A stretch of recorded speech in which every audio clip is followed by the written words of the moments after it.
আসসালামু আলাইকুম। কেমন আছেন সবাই? ভালো আছি আশা করি। আলহামদুলিল্লাহ আমিও ভালো আছি।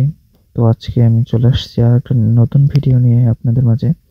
তো আজকে আমার রুমটা দেখলাম অনেকদিন ধরে জামাকাপড়গুলো ধুইয়া দিয়েছি। তো ধুইয়া দেওয়ার কারণে অনেকগুলো এলোমেলো হয়ে আছে।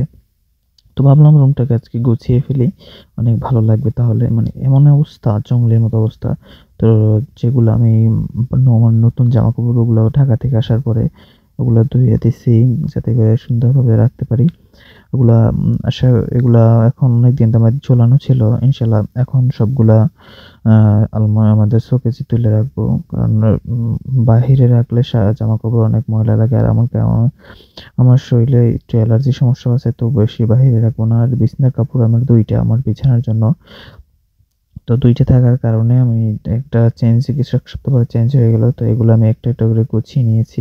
যেগুলো আমার মানে পার্সোনালি যে ধরেন কোথাও গেলে পরে যাওয়া যায় যে সেইজন্য এগুলো উঠিয়ে রাখবো। সব তো একসাথে পরা যাবে না। তো একসাথে নোংরা করে রাখলে তো ভালো দেখায় না।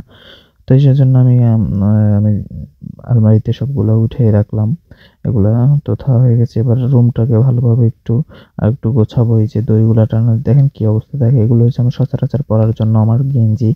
তো এগুলো আমার হ্যাঙ্গারের সাথে টানায় রাখবো।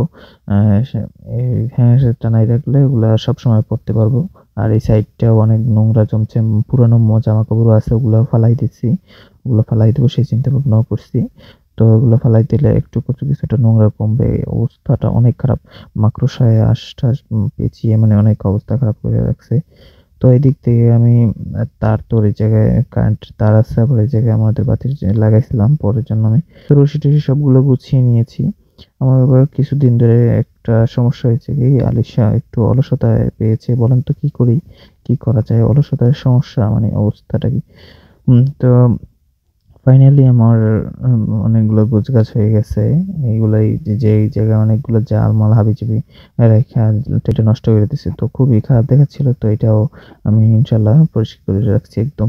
মানে আমার রুমটা এরকম ছিল না, এলোমেলো ছিল না। কারণ আমি এরকম নোংরার কারণে আমি একটু অলসতা পেয়েছে। একটু কোনো পরামর্শ দেন আপনারা যে আমার অলসতা কাটাবো কিভাবে? মানে কোনরকমভাবে কাজে মন দিতে পারতেছি না। যেকোনো কাজই হোক মন দিতে পারছি না। সেজন্য ঘরের থেকে অনেক বকুনি শুনতে হয় আমার। তো মাকড়সা অনেক পেঁচিয়েছে। এগুলো আমি ছাড়িয়ে নিচ্ছি। মানে কি একটা অবস্থা, মানে নোংরা অবস্থা। তো আপনাদের কাছে একটাই অনুরোধ আমার, বিশেষ করে ভিউয়ার্সদের কাছে এত কষ্ট করে ভিডিও বানাই। আমরা একটু গরিব সন্তান। আসলে আমরা মধ্যবিত্তও না ধরতে গেলে আমি সবারই কামাই করে সবারই খাইতে হয়। ভাই-বোন কারো টাকায় কারো গুণ দেয় না। এটা ঠিক আছে। কিন্তু ওই যে সবার কাজ সবার করেই খাইতে হইব। সবাই মিলেমিশে থাকতে হবে। এটাই আরকি। তো আপনারা যদি একটু আমার পাশে থাকেন অবশ্যই আমার ভালো লাগবো।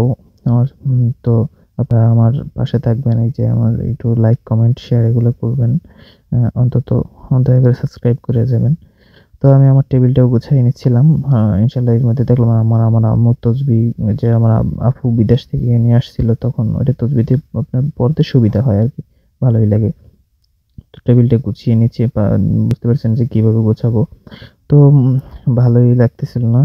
উম তো এখন রুমটা অনেক সুন্দর লাগতেছে। তো দেখা হবে নেক্সট ভিডিওতে আপনাদের সাথে। আল্লাহ হাফেজ। আসসালামু আলাইকুম।